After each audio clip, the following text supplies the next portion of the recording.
Hello there, Ray here, and today I would like to show you this cool invention, which is my automatic sea pickle farm that I designed. I built a sea pickle farm up on my Twitch stream. I do notify people that I'm streaming through our Discord as well as following me on Twitter. Now our Discord is a ProTech Discord which has a whole bunch of other technical Minecraft community, and all the links will be down in the description. I discovered a lot of cool things about the sea pickle, so I'll go over here and show you what I learned.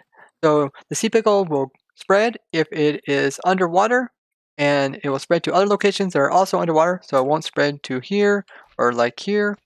It will spread in a diamond shape like this, but it'll only spread to coral that is live, so it won't spread to like this dead coral over here. It can spread to the same level in which it is on as well as one level lower, but it won't spread to one level higher. I used everything that I discovered to build this farm here. What we have is the main sea pickle on top of this red coral here, and it's being bone milled by this dispenser above, and then it is spreading down to this lower level, which has all this yellow coral. And what we have is water that is inside of these chests, and it's flowing over to here, right before the sea pickle in the center is being bone milled. That way there is water here. Then we have the pistons shortly after coming down and breaking off the sea pickles into items. And the items are being picked up by some hopper minecarts that are underneath. We have to have quite a few hopper minecarts because there is a lot of sea pickles that are produced by this farm. It is pretty outrageous. So above the farm we have a clock, and the clock is just going down into an observer, which is sending a pulse to all these pistons, and then after a short delay it will send a pulse to the dispenser. This allows it so that the pistons will first pulse and give time for the water to move into the area, and then it will allow the dispenser in the center to bone mill the pickle that we have in here. And some other things that I used to keep the pickles from getting shot outwards is I had to put glass all along here. And we even had pickles getting through this little corner here, which is quite strange. They'd be shooting out over here, so I had to cover this in as well. We used water that is inside of a chest because I found that this was the best because it prevented the items from getting over into that block, which we don't want to because once they're over there, it's harder to pick them up. So the chest blocks up most of the area while also allowing some water to be there. It's important to keep water beside all the coral, that way it doesn't die. So we have the water sources down here, which are keeping all these wet. And we also have a water source inside this block, which is keeping the 4 inside coral wet, as well as also the top one here.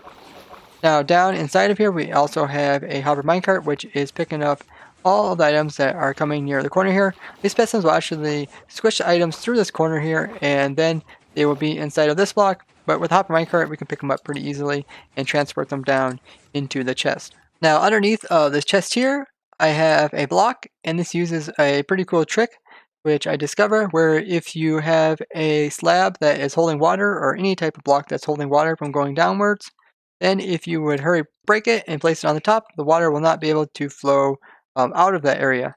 So it's a cool way to bud water there. If you would update this water, then the water would flow downwards.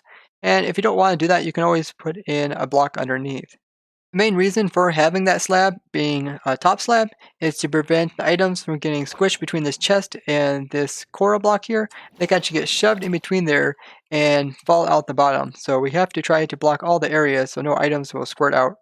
I did a 10-minute test seeing how much sea pickles we can get from this farm. You can see it almost filled up all 4 of these double chests, and I figure it's over 70,000 items per hour. That is a lot of sea pickles. You can get multiple sea pickles per 1 bone mill. Now all these ones around here were just produced by a single bone mill, and if you go up here and look in the chest, you can see how much bone mill I used up in 10 minutes, and I figured that you get about 10 sea pickles just with 1 bone mill, so it's pretty efficient.